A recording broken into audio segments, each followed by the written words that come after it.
Automatic Works, Ariel Mechanic. Ayan, magbibigay lang tayo ng konting tips, payo para doon sa mga nagdi-DIY. Alright?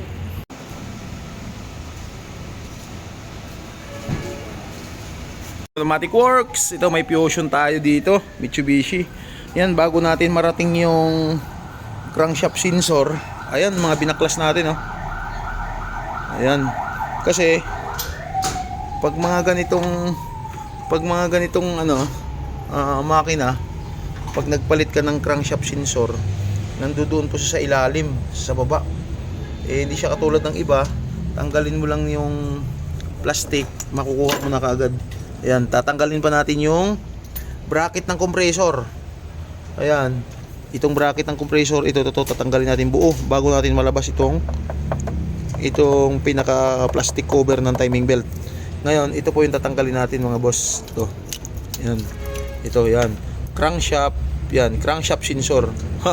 Di ba? Napakaraming babaklasin nang dahil diyan. Alright. Ayan. Ito ay Mitsubishi Fusion. Ayan. Yan, bago natin mailabas yung crankshaft sensor, babaklasin muna natin yung compressor. Bago yung bracket ng compressor, tapos mailalabas natin yung plastic.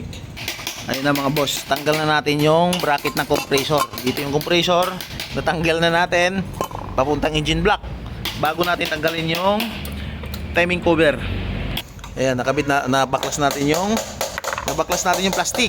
Ayan, bago natin masilip sa ilalim. Silipin natin yung timing belt. Ayun, oh. Parang ang luwag pa, oh.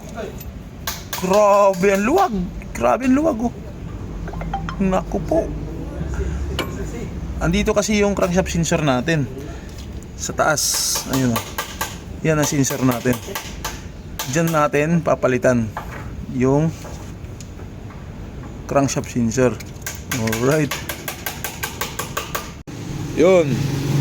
Kaya may tagas yung spark plug seal natin. Kasi kala mo parang salamin na siya, oh. Parang salamin na 'yo. Ano.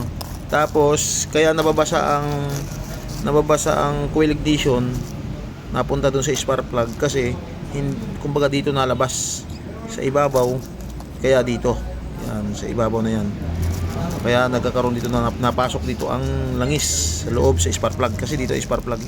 Ngayon sa valve cover naman natin, ayan, kung papansinin mo, napakatigas, kaya durug-durug na siya kasi sa sobrang tigas dahil nga mainit na parte, ngayon lang din napalitan. Yan. Okay.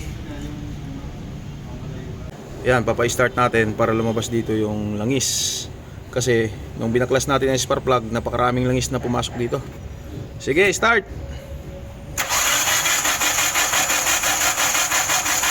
Opya. Tingnan mo nga sa labas kung umusok. Sige, isa pa.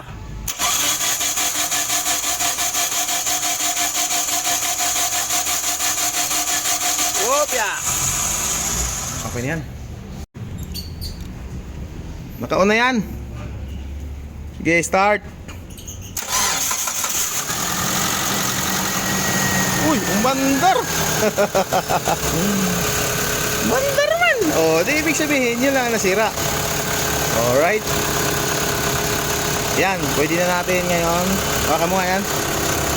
Ang ganda naman bandar yan. Ha? Alright.